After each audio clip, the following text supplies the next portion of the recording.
roar of tortured engines and the scream of insane machine spirits, the dread and towering nobility of extinction descend upon their enemies. Chaos Knights are here! The Chaos Knights are here! We're doing this again! Oh my word. Again! We got another Codex early, and this is actually really exciting. Games Workshop was kind enough to send us the new Knight. What is it called? It's the Knight Army. This is the Abominant? Yeah, an Abominant Knight, a Psyker Knight, a new Knight in the Chaos Knight book. What, quintessentially, are Chaos Knights? Chaos Knights are one of the most insane, overpowered, crazed, servants of chaos, bent to the dark gods in the most, like, nutty, destructive way army there is. They are so much fun. This is like the epitome of madness and power in Warhammer. I have seen some of your best conversions done because you've been working on Chaos Knights. Like, for instance, who is this here? Eval, the once defeated, only once. Only Tack has got to him. Yeah, he beat me badly in the last game. And you've also customized these. Those two are, dogs. is one armiger that became two through the powers of chaos. So welcome to another Codex. We're not calling these reviews because they're not a review. We're not going to go through every single entrance and stratagem and every possible use of this book. That's not what we're doing here. We are reacting to it and giving you a sense of what you can expect upcoming in the Chaos Codex. Chaos Knight Codex. And with me today, I'm Nicholas, if you haven't met me before. I usually play Tau. I haven't dallied with Chaos Knights before, but it might be fun. But with me today, I've got Tycho, who has played Chaos Knights on our channel more than once. For a few years now, yes. And has a few Chaos Knights that he's converted, as I said. And over here, we also have Mubin. Mubin has been playing Chaos Knights for a bit as well. Yeah, it's been a few years. He's been on the channel a couple times. He was with us with the Tyranid Codex and I'm review. back for Chaos Knights. Yeah. Why do you love Chaos Knights? So when I first started Warhammer, the only option you really had for Knights was Imperial Knights. But I've always been leaning towards Xenos and Chaos. And when Chaos Knights finally got a Codex, I was like, it's finally here. I have a true calling. I can bring big, stompy destruction in the form of chaos. And the new book's just gonna make it so much better. Okay, so on that note, you guys have glanced through this. I've been able to glance through it too. You guys are thinking, yes, this makes it so much better, or no? Oh yeah.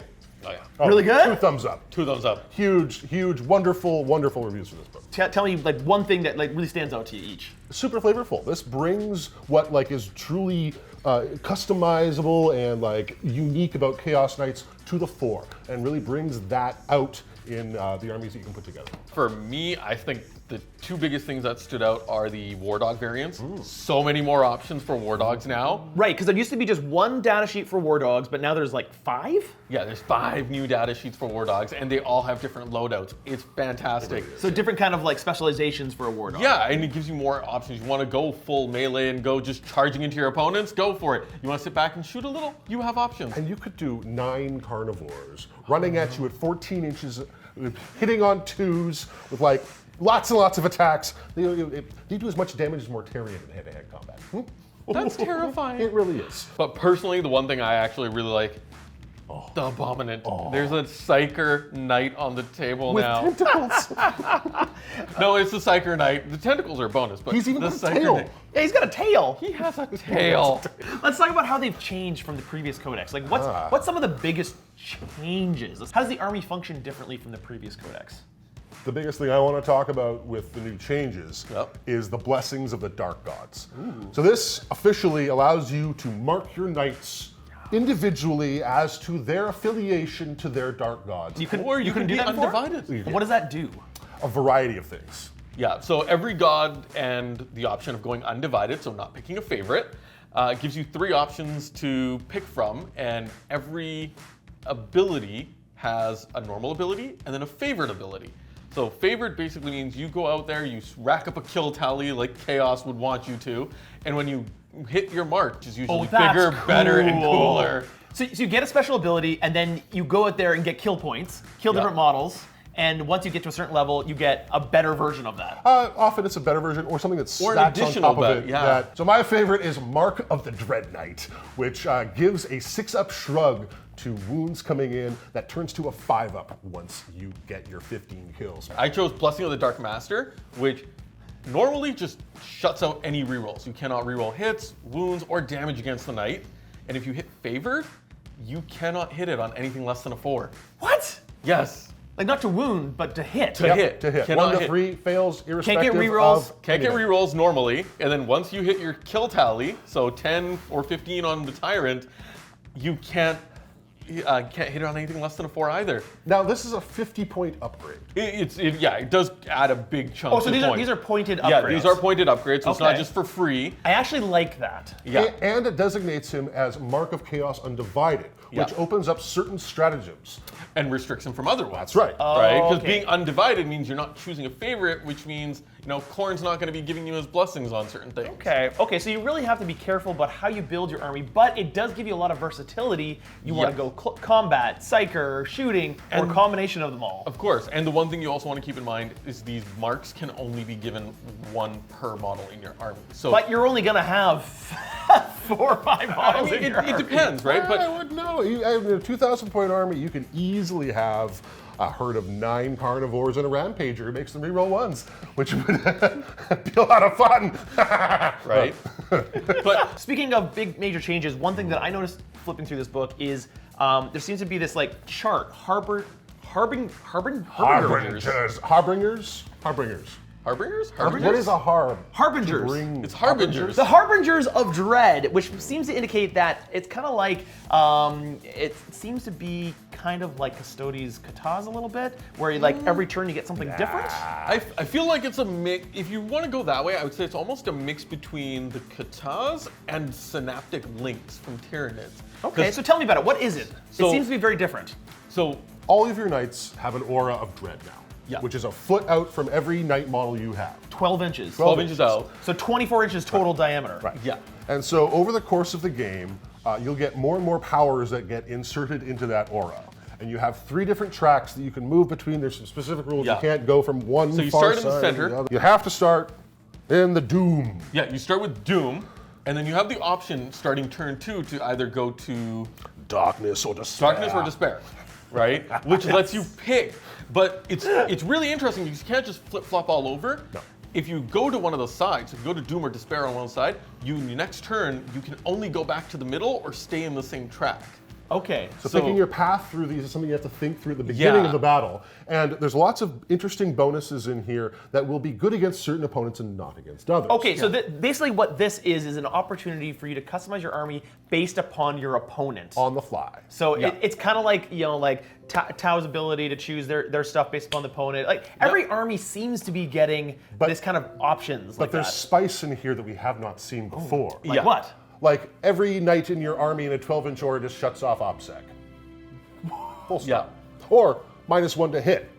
All If you're knights in outside your of a army. foot. Or -1 to hit in hand-to-hand combat. That seems really strong. Oh, it seems pretty strong. Yeah, there's lots of interesting stuff in here. In fact, there's even one of my favorites, the Geist Storm. If that enemy unit declares a charge against a Chaos Knight that's started in within a foot, which means it's the only time you can declare a charge anyway, charge rolls are halved. Good luck charging. Oh, that's And not a that good starts turn 2. Kind of like Marines with their Doctrines. doctrines Yep. or protocols from Necrons or thing. Yep. Doctrinas. What's nice about this, though, is it affects all of your models in a pretty large aura. This is very much, he's here, he's doing the thing. Kill, maim, destroy! It's also very situational. It's allowing you to change your tactics on the fly and Yes. be intentional. So a very savvy player will be really paying attention to this to maximize the benefits against whatever particular army and whatever the battle is happening. So one of the things I think that Chaos Knights might struggle with is hordes. We're not going to have a lot of models versus a lot of models. And a lot of their guns, while they're powerful, well, they can only kill so They can many. only kill so many. Yeah, they can, And Happy Feet are gone. yeah, Happy Feet are gone. Explain Happy Feet. So Happy Feet refers to the stomp attacks, is what it was called? Yeah, it was basically their attacks that all the Titanic Knights got with their Titanic feet. Close combat attacks. Yes, unfortunately, that's gone now. No more Happy So Feet. no more Happy Feet. So in light of that, One of the things that the Harbinger of Dread rules do, the center one, the Doom, is all around leadership and combat attrition and subtracting from those things and adding extra, Right. So forcing you to take those morales and fail them and like, lose models a to running failure away. on one starts turning into 2 losses instead of 1, and That's you can big. stack them all together. Right. And so all of a sudden, the few losses that you're forcing upon an enemy that has a little bit less leadership and more models, maybe some Tau or some Orcs Or Tyranids. Tyranids. Yeah. It's not just sitting there and trying to shoot your opponent off the table anymore with Knights. It's with Chaos Knights. It's now also adding a little bit more depth to it. You're getting more options and It different. does sound, yeah. Yeah. Internal balance. That's something that sometimes has been hard to achieve for codexes. How do you feel the internal balance of this? Not comparing to other codexes, but just inside this codex, looking through it, do you feel like there's just 1 or 2 things that stand out and everything else is garbage, or does everything feel like it has a place? Telling to me is I went through and some things jumped out at me and I kind of was like, ooh, I like that, I like that. Yep. And I brought some of those up with you. Yep. And it was like, nope, found something totally different path. My tyrant will be totally different. And I was like, well, yeah. you might be right. And like initially, that gives me a lot of hope that there's a lot of different ways to play. Yeah. A lot of different ways And to that's approach it. exactly what I'm hoping to see, is just see the diversity of builds, and again, going back to the marks, right? Seeing people utilize different marks based on how they want to play it, right? The Khorne version of the Psyker Knight. Right? Or making it a Tzeentch one and getting it even more casting. Like, Or including, you can get other knights to be psychers as well. You can actually make your tyrant into a psyker. yeah. So actually, that actually makes me really encouraged, because I that's what I want to see in the game that I love, is you can go into this book and not feel like some of the units, models you have are garbage, and you can just take and have internal balance inside the entire book. Have fun playing it. Well, think about it this way. We went from 2 options for War Dogs to 5, and there isn't a single one that I would say, I don't want this, or I must have this. I want them all. And they're all within, what, 10, 15 points of each other? Yeah. Meaning that they really aren't punished too bad for taking the ones that you want. The points all seem pretty Relatively close, even throughout. The tyrants can get pricey now.